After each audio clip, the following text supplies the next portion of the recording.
اعوذ باللہ من الشیطان الرجیم بسم اللہ الرحمن الرحیم اللہم صلی علی سیدنا محمد وعلی آلہ واصحابہ اجمعین۔ السلام علیکم، میں ہوں نظریاتی سائم کے ساتھ آ کر عبد الصمد سائم۔ آج میں دجال سیریز کی تیسری قسط لے کر آپ کی خدمت میں حاضر ہوا ہوں۔ پہلی قسط میں ہم نے دیکھا کہ یہ فتنہ فرد سے فضا تک کیسے پھیلا۔ دوسری قسط میں ہم نے ان پیروکاروں کا تذکرہ کیا جو روح بیچ کر مادیت خرید چکے۔ آج کی اس قسط کا مقصد دجال کے ان عملی حربوں کو بے نقاب کرنا ہے جو خاموشی سے ہمارے شعور کو چھین رہے ہیں۔ بصارت چھن جائے تو انسان ٹھوکر کھاتا ہے، لیکن اگر بصیرت چھن جائے تو انسان راستہ ہی بدل لیتا ہے۔ دجال کا سب سے بڑا دھوکہ یہ نہیں کہ وہ باطل کو حق دکھائے گا، بلکہ یہ ہے کہ وہ حق کو اتنا بوجھل بنا دے گا کہ ہم خود باطل کی پناہ ڈھونڈنے لگیں گے۔ آج بھی ہو جو براہیم کا ایمان پیدا، آپ کر سکتے ہیں اندازے گلستاں پیدا۔ اس گہری حقیقت کو سمجھنے کے لیے اللہ رب العزت کا یہ فرمانے عالیشان ملاحظہ فرمائیے، جس میں اللہ تبارک و تعالیٰ نے انسان کو مخاطب کرتے ہوئے فرمایا، تم کہاں بھاگے جا رہے ہو؟ سورہ التکویر آیت نمبر 26۔ نبی رحمت صلی اللہ علیہ وسلم نے فرمایا، بے شک خوش نصیب ہے وہ جو فتنوں سے بچا لیا گیا۔ سنن ابن داؤد کی یہ روایت ہے۔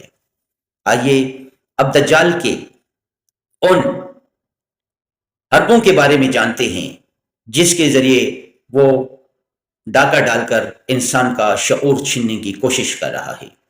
لوگ کہتے ہیں کہ ہم ترقی کر رہے ہیں، مگر حقیقت یہ ہے کہ ہم صرف تیز بھاگ رہے ہیں اس منزل کی طرف جس کا کوئی وجود ہی نہیں۔ دجال ہماری آنکھیں نہیں چھینے گا، وہ ہم سے وہ زاویہ چھین لے گا جس سے ہم سچ کی پرکھ کرتے ہیں۔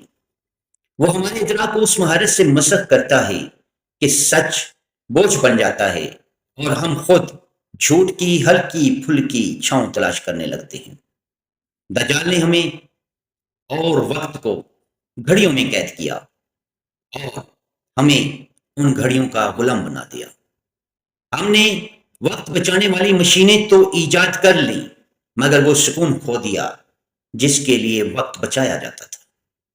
آج ہم سکرینوں کی نیلی روشنی میں وہ دنیا ڈھونڈ رہے ہیں جو ہمارے سجدوں کی تاریکی میں چھپی بیٹھی تھی۔ جدید دور کا دجالی وار ڈیجیٹل ببل کہلاتا ہے۔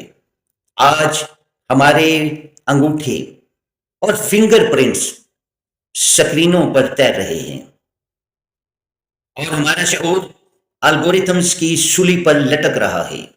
یہ کیسا تماشا ہے کہ ہمارا پیٹ بھرا ہوا ہے مگر سکون پیاسا ہے، بستر مخمل کا ہے مگر نیند ادھوری ہے، رابطے پوری دنیا سے ہیں مگر ہم اپنے ہی گھر میں تنہا ہیں۔ مصنوعی ذہانت کا کمال یہ نہیں کہ وہ انسان کی طرح سوچتی ہے، بلکہ یہ ہے کہ اس نے ہمیں مشینوں کی طرح سوچنے پر مجبور کر دیا ہے۔ جدید انسان اس قیدی کی طرح بن کر رہ گیا ہے جو اپنی زنجیروں کی چمک دیکھ کر اس وہم میں مبتلا ہے کہ وہ آزاد ہو چکا ہے۔ دجال ہمیں فوری لذت کا عادی بنا کر آسمانوں کی بجائے صرف زمین کی طرف دیکھنے پر مجبور کر رہا ہے۔ جب ہمارے دل آنے والے کل کے خوف اور آج کے لالچ میں مبتلا ہو جائیں تو ایمان کی شمع مدھم پڑتی چلی جائے گی۔ ہم مادی دنیا کے ہنگاموں میں ایسے گم ہوئے ہیں کہ ہم دجال کے قیدی بن گئے ہیں۔ آج کا انسان خود کو عقل کل سمجھنے کے تکبر میں مبتلا ہو چکا ہے۔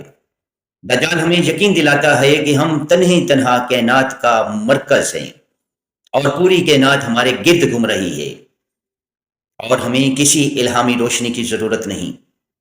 یہی وہ انا کا جادو ہے جو ہمیں خالق سے توڑ کر مادی بتوں سے جوڑ رہا ہے۔ ہم موبائل کی سکرینوں سے اپنی پہچان مانگتے پھر رہے ہیں اور ڈیجیٹل لائکس میں اپنی عزت ڈھونڈ رہے ہیں، جبکہ اصل عزت تو بندگی میں تھی۔ آج لوگ مصنوعی ذہانت سے سوال پوچھتے پھرتے ہیں کہ خدا کیسا ہے؟ ہمیں خدا کے بارے میں کچھ بتاؤ۔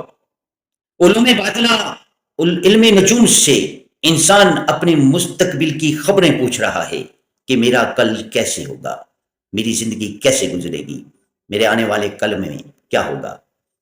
ڈیجیٹل جنتریوں سے سات اور نحس گھڑی کی معلومات لی جا رہی ہے، جبکہ قرآن کو تاکچوں میں بند کر کے رکھ دیا ہے۔ یہ جنگ خاموش ہے، مگر اس کے زخم بہت گہرے ہیں۔ سوشل میڈیا سوشل میڈیا پہ اتنے ابن آدم کو، خود ابن آدم نے جتنا رسوا کیا ہے، اتنا رسوا تو سیدنا آدم علیہ الصلوۃ والسلام کو اور اس کی اولاد کو شیطان نے نہیں کیا۔